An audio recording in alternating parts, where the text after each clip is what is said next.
Kui sa oled kunagi proovinud valmistada mõnda sahtlit ega mööblitükki, siis sa ilmselt tead, et see siinide asukoha väljamõõtmine ja sahtlite paigaldus on üks igavene jändamine ja peavalu.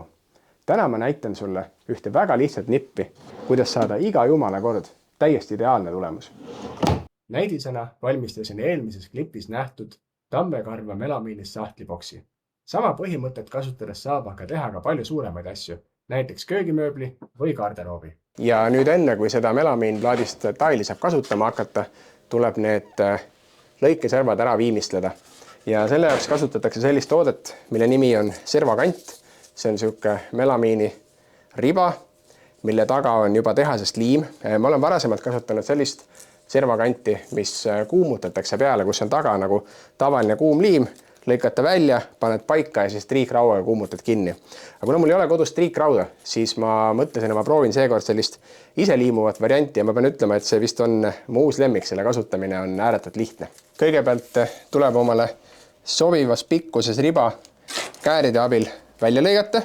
Seejärel tuleb siit tagant eemaldada see kattepaber, mis on selle asja juures kõige raskem osa. See kattepaber on päris kõvasti kinni.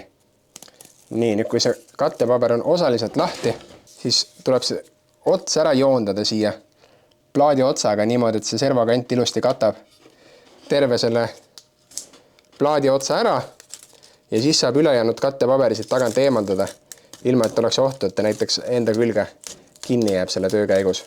Ja siis saab selle siia ettevaatlikult peale asetada nagu tavalise kleebise. Ja need üle plaadi äärte jäänud servakandi ääred saab ettevaatlikult väga edukalt vaibanoaga maha lõigata. Otsad on kõige raskemad, see plaadi külg läheb päris lihtsalt, siit tuleb see noatera panna mööda seda plaati jooksma ja korraliku terava noateraga lõikab ühe hooga selle täies pikkuses maha. Ja viimase asjana tuleks võtta klots ja liivaover ja lihvida kõik lõigatud servad siukse enam-vähem 45 kraadi nurga all üle, sest need noaga lõigatud melamiini ääred on päris teravad ja see on lihtne ennast ära lõhkuda. Ja täpselt nii lihtne see ongi. Lõpptulemus jääb sama ilus nagu tehasest. Ei tasu lasta ennast häirida sellest, et mul on servakant ja plaat täiesti erinevat värvi. Nad on mul pärit erinevatest poodidest, aga üldiselt, kui teete koju mööblit, soovitan osta kandi ja plaadi korraga, et sellist asja vältida. See melamiin on selline omapärane materjal, et ta on küll küllaltki tugev, kui talle peale astuda, aga siit servadest ta kipub väga lihtsasti murduma, kui siit näiteks kruvi lasta otse läbi. Kui ma oleks oma kappi ehitanud vineerist, siis ma saaks ta lihtsalt kruvidega kokku lasta, aga melamiini puhul tuleb kasutada tappe, mis annavad talle sellesse külgsuunas siis oluliselt tugevust juurde. Ja selle jaoks, et siis omavahel plaadid kinnitada, ma tegin siia sisse need sellised peiduavad pocket hole'id. Nii pocket hole'i rakisest kui ka tappi rakisest on mul eraldi varasemates videodes juttu olnud, nii et selle ma pikemalt ei peatu, kes tunneb huvi, see läheb, otsib üles. Aga selle juures on nagu suur eelis ka see, et kui tappidega kokku pannes, ma saan ta täiesti nii-öelda kuivalt panna kokku ja seisma, nagu ta mul praegu on. Mul on igas nurgas tapid seest ja püsib mul püsti. Ma saan selle viimase plaadi panna siia peale paika, veenduda, et mul see asi on ilusti sirge, kõik mõõdud klapivad ja alles siis märkida ära viimased 2 tappi auku siia sellesse pealmisse plaati, puurida ära ja siis ta peakski mul ideaalselt koos istuma. Ja nüüd, kui see väike kapiraam on koos, siis samamoodi nagu suurtel kappidel on ka väikesel kapil vaja tagumisseina. Ja tagumise seina eesmärk on siis see, et ta võtab ära selle küljed küljele läbi paindumise ja eriti sahtlitega kapi puhul on oluline, et see raam oleks sirge ja jäik. Ja tavaline IKEA lahendus on siis see, et siia pannakse lihtsalt soomepapp naeltega kinni. Kuna mul soomepappi kodus ei ole, siis ma leidsin riiuli alt vineerijääke 18 ja mul täidab sama funktsiooni ära see, et siia üles ja alla panen 2 sellist vineeritükki, keskelt jätan tühjaks, siis ma panen selle kapi selili ja panen selle tüki siia kapi sisse põhja, siis ta on mul kohe põranda peal ilusti selle tagusega tasa ja ma saan siin kapis seest ära kinnitada, jääb väljaspoolt ilus puhas. Tuleb ära otsustada, milliseid sahtlisiine te soovite kasutada. Kõige primitiivsem ja lihtsam, odavam lahendus on selline rullikuga siin, mida leidub enamasti IKEA laste kirjutuslaudadel või nendel hästi odavatel öökappidel. Ja tal on tegelikult oma võlu. Tema võlu on see, et tal on päris suur lõtk ja see annab väga suure eksimisruumi. Ehk siis, kui see sahtel või kapiraam on mingit pidi vildakas või kuidagi hakkab ära vajuma, siis see sahtli siin ikkagi liigub, ta ei kiilu praktiliselt mitte kunagi kinni. Aga selle miinuspool on siis see, et see sahtel on niisugune väga tilla-tölla ja koliseb ja kandevõime on suht väike. Nii et mina soovitan kasutada kuullaagrite peal siini, mille hind minu üllatuseks oli praktiliselt sama. Ja nende juures on siis paar asja, mida jälgida. Üks asi on kindlasti pikkus. Ehk siis pikkus peab klappima selle kapi sügavusega. Lisaks on see, et peab jälgima, et see siin, kui ta lahti teha, kui pikk ta siis on. Sellepärast, et osad siinid on sellised, et kui tal näiteks see pikkus on 450 suletuna, siis avatuna ei ole ta mitte 2 korda 450, vaid ainult 700.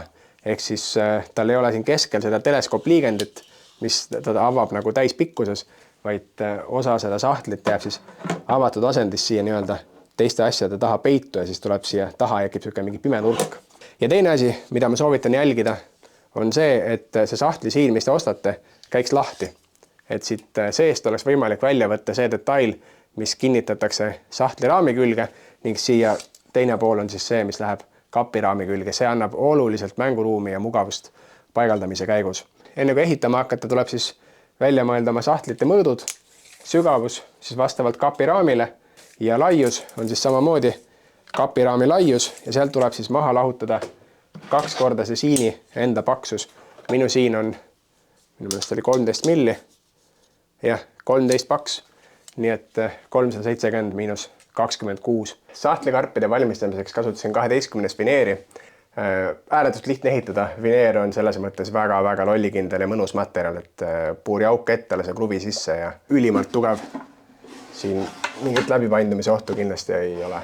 Aga nüüd läheme osa juurde, mida te kõik oodanud olete ja see on sahtlisiinide paigaldamine. Eks neid sahtlisiini paigaldamise meetodid on ka tegelikult mitmed, kui siin kas või YouTube'is ringi vaadata. Aga mulle meeldib see meetod, see on ääretult lollikindel, siin ei ole vaja mitte midagi mõõta, siin pole midagi arvutada. Siin on praktiliselt võimatu panna kõrgustega mööda. Sahtli siin tuleb panna selle sahtli esiosaga siit tasa ja panen selle sahtli siini alumise pinna ka selle sahtli karbi alumise pinnaga tasa ning hakkan selle sahtlit siit nüüd vaikselt välja nihutama ning samal ajal panen paika esimese kruvi. Nüüd, kui esimene kruvi on paigas, saab liikuda selle siini avamisega siit edasi, kuni tuleb vastu järgmine kinnitusava ning lasen siia samamoodi kruvi ära. Kui ta on mul juba 2 punktist ilusti kinni, ma saan selle siini siit võtta sahtli küljest lahti ning lasta kinni ka 3. koha pealt. Kuna ma tean, et mul sahtli siini esikülg on joondatud sahtli karbi esiküljega, siis ma saan selle kapipoolse siiniga teha täpselt sama, panna siit ees paika ja kuna mul sahtli karbi põhi on joondatud siini alumise äärega, siis mul ei jäägi midagi muud üle, kui panna siia alla väikene vahedistants, et mul oleks liikumisruum sahtli põhja ja kapiraami vahel ja ongi kõik.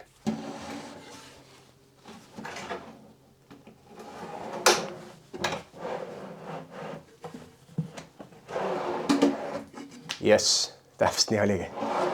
Alt järgnevate sahtlitega süsteem iseenesest täpselt sama, ainult et siis rihtimiseks ei kasuta mitte enam seda sahtli boksi karkassi põhja, vaid eelmist sahtlit ja selle kiilu paksusega on siis võimalik sahtli kõrgust reguleerida.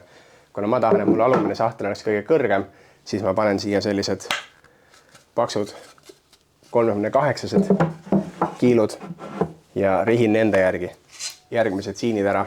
Ja viimase asjana jääbki siis välja mõõta sahtlite esipaneelide kõrgused ning need välja saagida ja paika panna.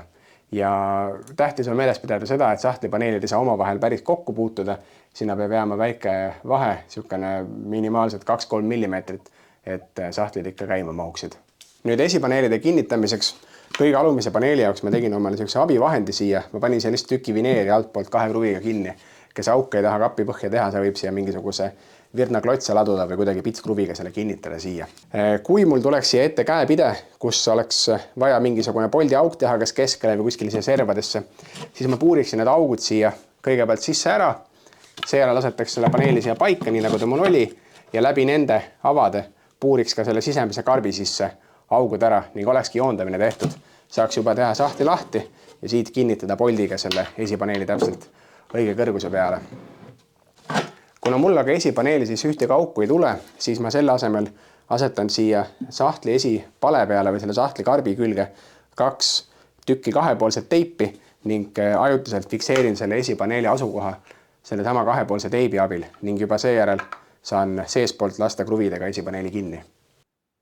Järgnevate paneelidega on töövõte tegelikult täpselt sama, ainult selle erinevusega, et toetuspinnaks on nüüd eelmine sahtlipaneel ning 2 sahtlipaneeli vahele peate panema kiirud või minu puhul metallnurgad, mis aitavad hoida seda 2 paneeli vahelist distantsi, et ta näeks ilus ühtlane välja ning avamisel ei puutuks sahtlipaneelid omavahel kokku. Ma panin talle nüüd veel vahepeal käepidemed ette ja niimoodi mu igati funktsionaalne jääkidest valmistatud sahtliboks valmis saigi. Ma loodan, et te saite siit videost midagi jälle kaasa võtta. Sahtlisiinide ja kappide ehitamine, nagu te nägite, on oluliselt lihtsam, kui seda arvata võiks. Nii et julgustan kõik ise proovima. Selleks korraks minu poolt jälle kõik. Tänks, et vaatasite. Kui midagi jäi segaseks tahate küsida, minge julgelt kommentaaridesse ning kes veel ei märganud, siis ma panin descriptionisse paar videolinki eelmiste videode peale, kus on nende tööriistade kasutamises veidi rohkem juttu. Ma nüüd lähen veeretan selle sahtliboksi oma kohale ja hakkan videot monteerima. Järgmise korrani. Tšau!